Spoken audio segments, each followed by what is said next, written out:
Hello friends, in this video we'll be taking a look at the autosomal DNA results, predicted phenotype, traits, and even ethnicity calculator results with my own ethnicity calculator of an Anatolian Neolithic farmer from Barcin.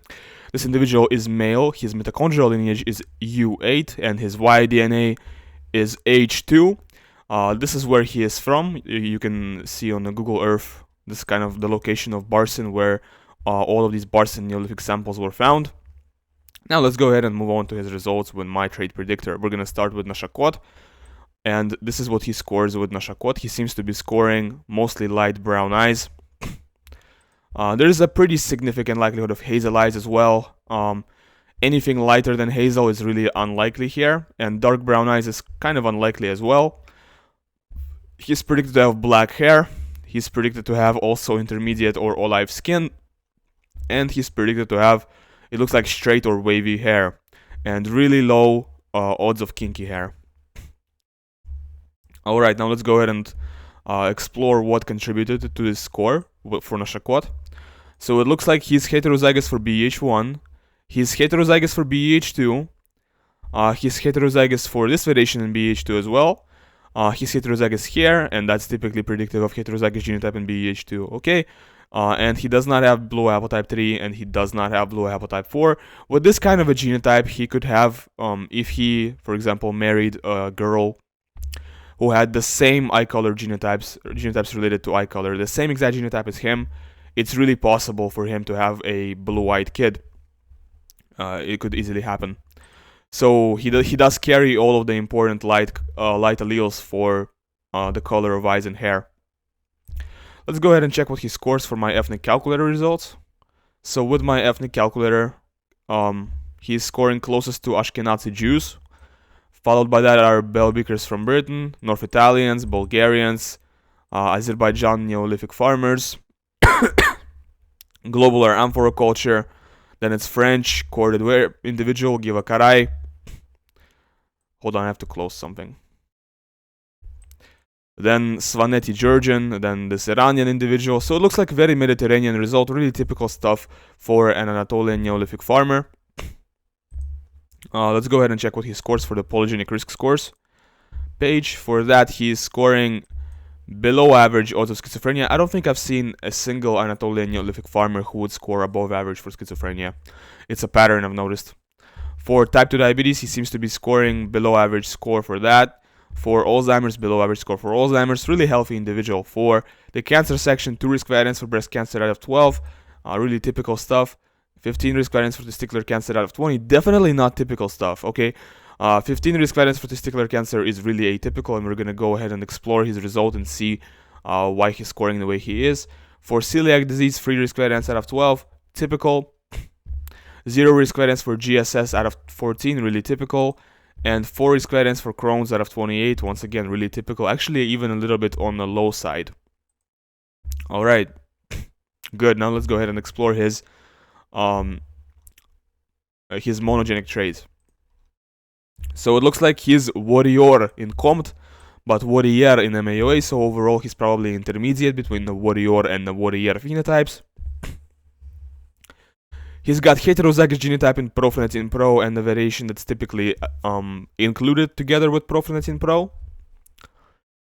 However, he's got TT here, which is really uncommon and leads to lower odds of schizophrenia. It's super uncommon. It's most common in Europeans, but even in Europeans, the T allele here is not all that common.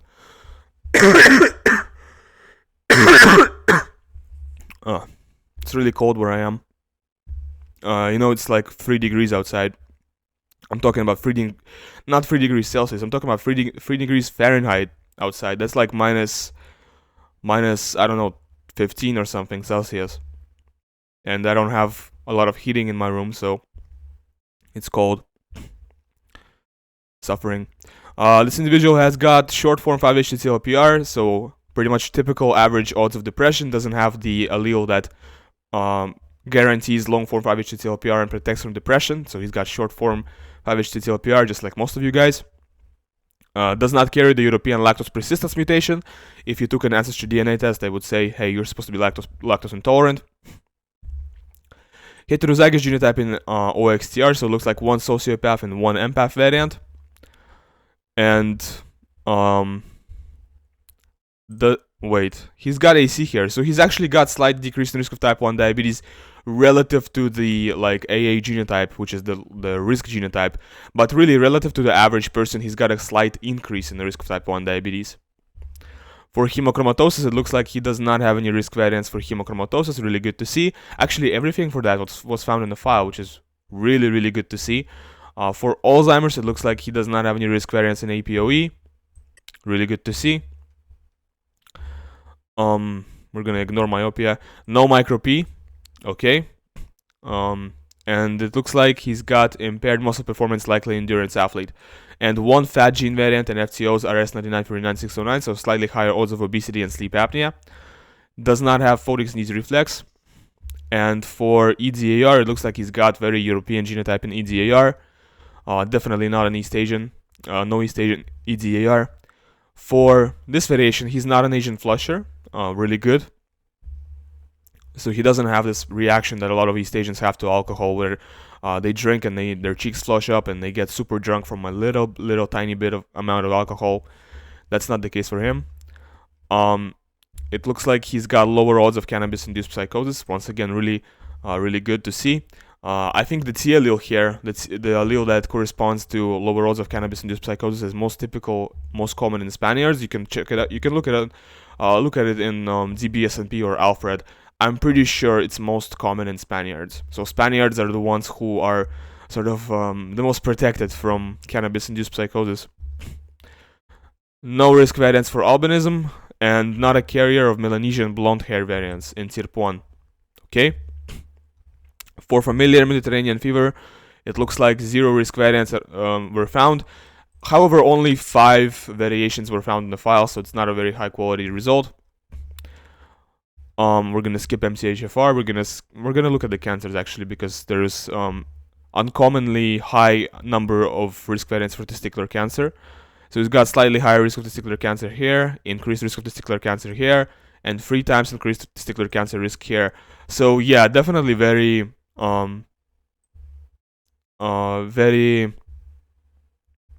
do I say this? I